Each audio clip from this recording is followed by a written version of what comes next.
Assalamualaikum warahmatullahi wabarakatuh. Kita berjumpa lagi di mata kuliah pemrograman web 2 ya, kali ini di pertemuan ke-8 ya. Dan untuk pertemuan ke-8 ini di akhir perkuliahan kita akan mahasiswa diharapkan mampu mengkoneksikan data basis data MySQL dengan pemrograman PHP serta melakukan operasi insert dan retrieve atau pembacaan data dari database. Nah, sebelumnya perlu diperhatikan bahwa untuk mengikuti video pertemuan 8 ini, teman-teman harus sudah buat projectnya yang di pertemuan 7. Jadi buat yang belum, silakan buka dulu video pertemuan 7 ya. Buat dulu sesuai dengan yang diberikan pada video, kemudian baru bisa lanjut ke sini, ke video yang ini ya. Oke, jadi pada pertemuan sebelumnya di pertemuan 7 kita sudah buat sebuah basis data namanya kampus dengan satu buah tabel mahasiswa. Ya, di sini yang terdiri hanya 2 field aja, NIM dan nama. Nah, kemarin kita sudah bisa insert ya menggunakan form. Formnya mungkin kita bisa buka di localhost web 2 ya, dengan namanya kemarin adalah form mahasiswa.html. Nah, ini dia formnya.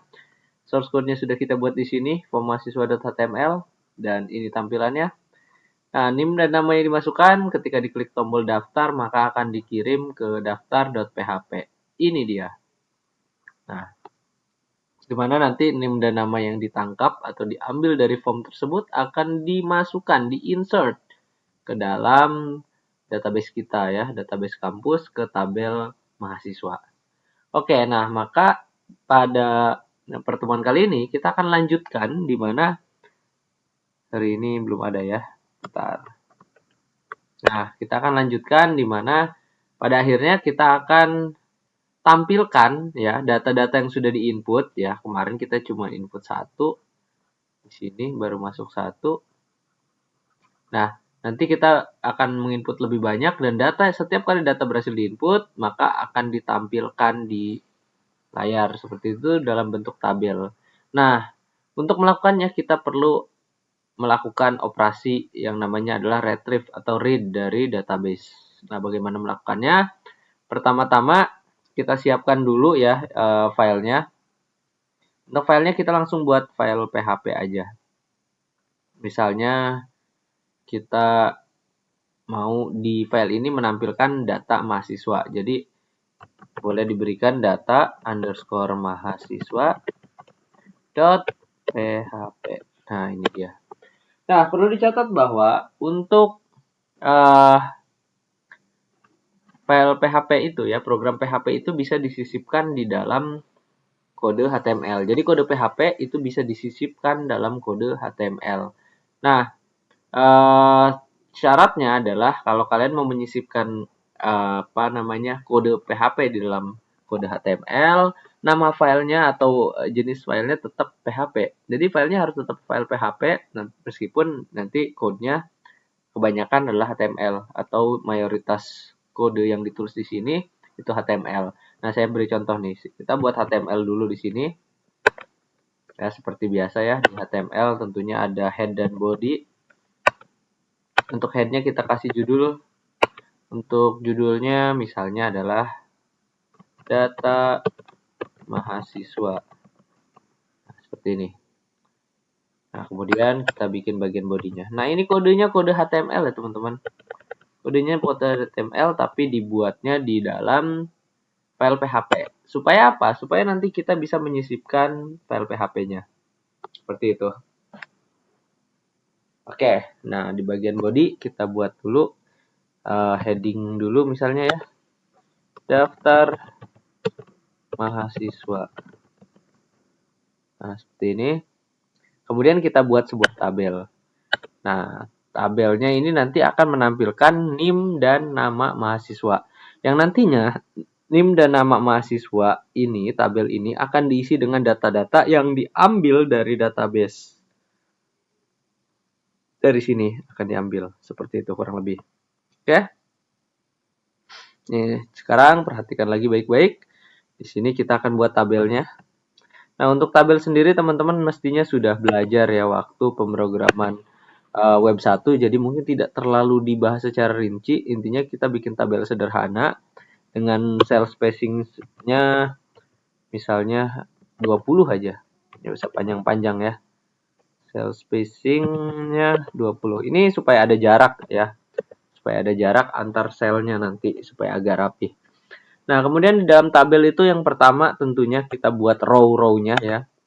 Baris-barisnya di dalam tabel.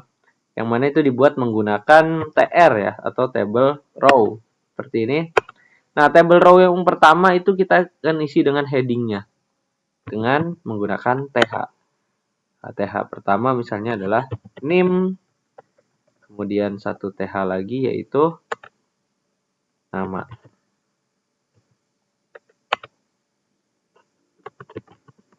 Nah, seperti ini.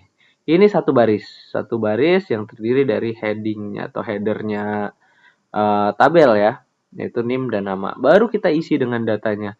Nah, datanya ini kita mau ambil dari database. Maka untuk melakukan itu kita perlu yang namanya ini ya teman-teman, file PHP ya. Kita perlu kode PHP untuk nantinya di sini kita akan mengambil ya atau melakukan retrieve dari database. Kita ambil datanya dari database, disimpan ke dalam satu array ya, kemudian ditampilkan ya, ditampilkan di echo ya, supaya tampil ke dalam tabel ini. Nah, maka di sini silahkan buat file tag PHP-nya. Jadi ini tag PHP-nya disisipkan ya. Disisipkan di dalam kode HTML. Nah, seperti ini. Ini kode PHP-nya bisa dimasukkan dalam sini.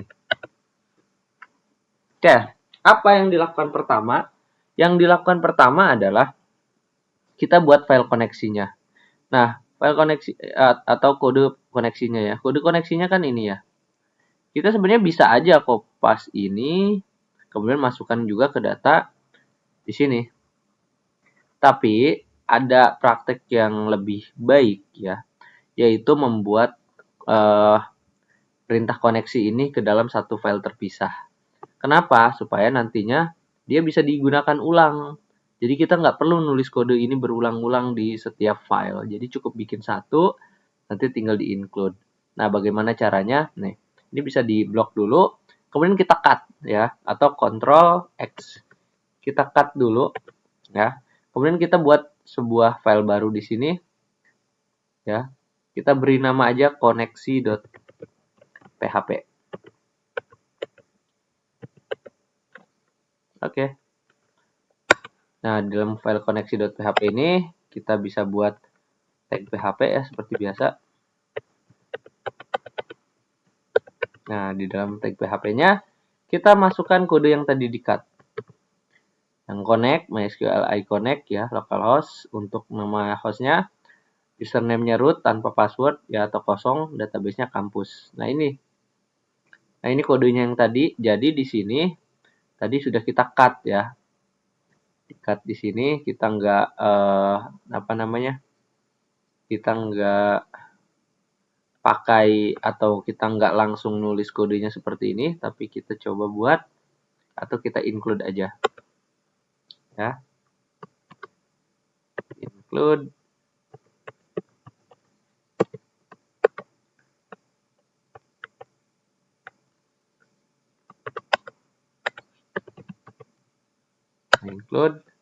nama filenya tadi koneksi ya, koneksi.php. Nah, oke. Nah, kenapa seperti ini? Kalau misalnya kita kode yang ini itu di dalam daftar, bukan kita include, nanti di sini juga kita harus tulis kode yang sama. Nah, daripada boros-boros seperti itu, kita pisah ke dalam satu file sendiri, koneksi.php, ya. Nanti di sininya tinggal include untuk menggantikannya. Maka di sini juga tinggal include aja. Include sama koneksi.php. Nah, seperti itu. Nah, itu langkah pertama. Kemudian langkah berikutnya adalah kita akan ini ya, buat query-nya ya. Ini query-nya. Sebelumnya kita buat query untuk memasukkan data ke dalam database. Makanya kita pakai adalah insert into mahasiswa. Bagaimana kalau kita mengambil data dari dalam database? Nah, itu kita lakukan ya dengan query-nya adalah select ya. Jadi kita buat dulu variabel SQL-nya ya, atau sebuah string yang menampung query-nya. Jadi untuk mengambil data dari database itu kita pakainya select. Kalau kalian mau ambil semua field, kita bisa pakai tanda bintang ya, select bintang from nama tabelnya. Nama tabelnya adalah mahasiswa. Nah, kalau kalian ingin mengambil data dengan NIM tertentu, mungkin kita bisa menambahkan where clause-nya ya. Tapi kalau tidak, ya sudah seperti ini aja. Select bintang from mahasiswa. Biar nanti secara keseluruhan semua data mahasiswa akan keambil gitu ya. Baru nanti kita akan tampilkan ke dalam bentuk tabel. Nah, sekarang saatnya untuk mengeksekusi query-nya. Untuk eksekusi query-nya sama ya. Di sini menggunakan MySQLi query dengan parameter yang sama pula. Tapi nanti hasilnya ya, hasilnya itu harus disimpan ke dalam sebuah variabel. Seperti itu. Misalnya variabelnya namanya result gitu ya. Ya, kita buat dulu variabelnya, variabel hasil atau result. Result misalnya seperti ini. Sama dengan, nah kita eksekusi MySQLi query-nya. Oke, parameternya sama ya, yaitu $connect dan juga query-nya ya, $SQL. Nah, seperti ini. Nah, ini nantinya data yang ada di dalam tabel mahasiswa itu akan masuk ya ke variabel result. Nah, ini tinggal dieksekusi aja. Eksekusinya gimana? Kita akan tampilkan dalam bentuk tabel selama datanya atau barisnya masih ada. Karena kita nggak tahu nih nanti data di dalamnya ini ada berapa baris. Kalau kita lihat di MySQL nih sekarang datanya ada satu baris nih. NIM-nya ini, namanya ini, satu baris. Tapi kan kita nggak tahu ke depannya apakah 0 baris, 10 baris, 15 baris. Jadi selama masih ada baris kita akan tampilkan terus. Nah, bagaimana melakukannya? Kita bisa menggunakan perulangan ya, menggunakan while. Nah, seperti ini. Oke. Seperti biasa perulangan while. Nah, untuk parameternya kita buat dulu satu buah variabel untuk menampung elemen atau menampung data ya yang didapat dari pembacaan database seperti itu. Jadi di sini kita buat misalnya namanya adalah row. Kenapa row? Ya sebenarnya lebih enak aja sih karena kita mau bacanya per baris. Kita akan baca per baris, jadi kita pakai variabel yang kita namai row. Kita akan fetch ya. Untuk fetch-nya itu kita bisa pakai MySQLi underscore fetch. Kita bisa pakai fetch array atau fetch assoc ya. Ini dua ini sebenarnya hampir sama sih. Jadi dia akan ngambil dalam bentuk array. Kalau ini array biasa, ini associative array. Terserah mau pakai yang mana. Misalnya pakai yang assoc ini. Associative array. Nah, nanti kalau associative array kita ngambilnya itu nggak bisa pakai index ya. Tapi kita ngambilnya pakai nama fieldnya. Nah, ini nggak apa-apa. Ini bagus supaya kita nggak salah ngambil gitu ya. Seperti itu. Nah, apa yang akan kita fetch? Kita fetch dari hasil yang tadi eksekusi MySQLi kita, eksekusi query kita, yang ada di variabel result. Jadi resultnya yang akan kita fetch. Nah, seperti ini. Nah, nanti selama loop ini berjalan ya, akan dilakukan pengambilan data ya per baris ya dalam bentuk array yang mana itu akan ditampung di dalam variabel namanya row. Nanti indeks row-nya ini karena dia associative array, kita pakai namanya ya, jangan pakai indeks. Nah, misalnya ngambil NIM ya udah pakai kurung di dalamnya NIM gitu. Nggak bisa pakai 0, 1, nggak pakai indeksnya ya. Seperti itu. Oke, nah kita coba tampilkan. Karena sebelumnya ini kita sudah menampilkan tabel dengan heading, kita tinggal sekarang menampilkan row-row yang berisi tabel datanya atau TD-nya. TD-nya akan kita isi dengan data-data yang diambil dari database yang masuk ke variabel row ini. Nah, contohnya seperti apa? Misal kita tampilkan seperti ini. Echo, kutip, kita TR dulu. Nah, kenapa TR dulu? Ya, kayak gini nih, kayak yang atas. Jadi setiap row itu ada tag TR-nya. Nanti di ujungnya juga ada tutup TR-nya harus nih di sini. Kemudian kita buka TD. Nah, TD yang pertama kita akan isi dengan NIM. Nah, ngambilnya dari mana? Kita ngambil dari variabel row dengan indeksnya adalah NIM. Tapi ini harus disambung di sini ya. Supaya kita bisa nyambungnya, teman-teman bisa pakai tanda dot untuk nyambung array seperti ini. Ya. Baru kita panggil misalnya $row dengan indeks. Indeksnya adalah NIM seperti ini. Terus ini kan TD-nya terbuka ya. TD-nya ini isinya. Nah, sekarang kita tutup TD-nya. Kita kasih dot lagi, kasih tutup. TD. Sorry, kalau tutup ada garis miringnya ya. Ini. Nah, ini TD-nya udah ketutup, TR-nya belum. Nah, tapi jangan buru-buru. Kita akan tambahkan satu TD lagi yang isinya adalah, kita boleh seperti ini nih biar lebih jelas. Kita buka TD sekarang untuk elemen yang kedua. Ini. Dot. Ini buka ya, TD buka. Kita isi dengan nama. Namanya diambil dari row tadi. Row dengan indeks nama. Oke. Baru ditutup lagi TD-nya. Mungkin sekalian tutup TR-nya juga. Jadi TR yang paling depan nih, itu harus ditutup juga di paling belakang. Jadi kita tutup TD-nya dulu di sini. Garis miring TD. Ya. Kemudian tutup sekalian TR-nya. Biar tutup semua. Nah, udah kutip, di koma. Nah, seperti ini kurang lebih jadinya ya. Jadi nanti dia akan mengoneksikan dulu dengan database, kemudian mengeksekusi query. Ini query-nya, select bintang. Jadi dia akan mengambil semua data dari tabel mahasiswa.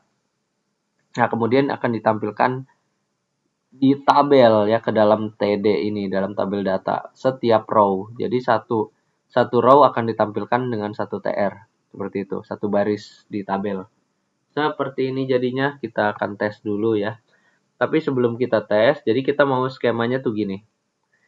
Kalau sebelumnya itu ya, setiap kali kita memasukkan data, kita coba masukkan data aja dulu ya. Tadi kan datanya baru satu nih. Ini NIM-nya, ini namanya. Kita akan coba isi satu lagi deh. Misalnya NIM-nya 2023. Nah, asal-asal dulu aja. Misalnya seperti ini. Namanya misalnya Galih. Nah, kita klik daftar. Nah, ini masih sama, ini masih program yang kemarin ya. Kita klik daftar. Nah, ini kan blank. Ini kan blank, tapi datanya harusnya masuk di sini. Coba kita refresh. Galihnya masuk. Nah, masuk tuh. Yang galih yang barusan kita input. Datanya masuk ke database, tapi ini blank tidak ditampilkan. Nah, kita mau setiap kali kita selesai mengisi ini, klik tombol daftar, dia diarahkan ke halaman tampilan yang menampilkan datanya dalam bentuk tabel. Yang ini nih, yang data mahasiswa ini. Data mahasiswa ini akan dipanggil ketika orang selesai mengklik tombol daftar. Jadi di daftar.php, setelah selesai ini, kita akan langsung menuju ke halaman data mahasiswa. Nah, bagaimana melakukannya? Kita bisa menggunakan fungsi namanya header. Nah, ini. Kemudian parameternya kita pakai tanda kutip ya. Headernya seperti apa? Nah, kita gunakan location. Seperti ini. Titik 2. Baru nama file yang dituju. Nama file yang dituju kebetulan adalah data underscore mahasiswa.php. Nah, biar apa? Biar selesai eksekusi query, selesai memasukkan datanya, kita akan langsung buka ya, langsung pindah halaman web ke data mahasiswa yang ini yang barusan kita bikin. Jadi nanti daftar mahasiswanya ya akan muncul, akan ditampilkan, bukan blank lagi. Kurang lebih seperti itu tujuannya. Oke. Nah, untuk sementara kita cuma punya 2 di sini. Nah, kita akan isi satu lagi jadi 3 dan harusnya tiga-tiganya akan ditampilkan setelah ini. Oke, jadi pertama kita refresh dulu. Oke, terus kita isi yang baru. Misalnya, nah kita bedain ujungnya aja deh. 99. Namanya misalnya adalah Anton Wijoyo. Misal seperti ini. Kita klik daftar, harusnya selain daripada data ini dimasukkan ke database, akan ditampilkan juga di layar ya. Akan menuju ke halaman yang ini yang barusan kita buat, data mahasiswa.php, dan akan mengambil data tersebut dan ditampilkan di dalam tabel. Kurang lebih seperti itu. Coba kita tes. Nah, ini sudah kita isi, klik daftar. Nah, ini dia. Daftar mahasiswanya muncul dan ini nama-nama yang sudah ada di dalam database. Kita coba lagi isi yang lain, misalnya namanya misalnya ya. Nama siapa aja? Prof L misalnya. Nah, kita klik daftar. Nah, Prof L-nya masuk di sini. Dan ini sudah berdasarkan ini ya. Berdasarkan NIM seperti itu. Oke. Nah, mungkin itu saja untuk materi hari ini. Jadi silahkan dicoba ya. Kemudian mungkin nanti dikembangkan lagi. Untuk diskusinya bisa nanti di forum diskusi ataupun di kelas. Oke, silahkan dipraktekkan dulu. Itu saja untuk video kali ini. Sekian dari saya. Saya akhiri. Assalamualaikum warahmatullahi wabarakatuh.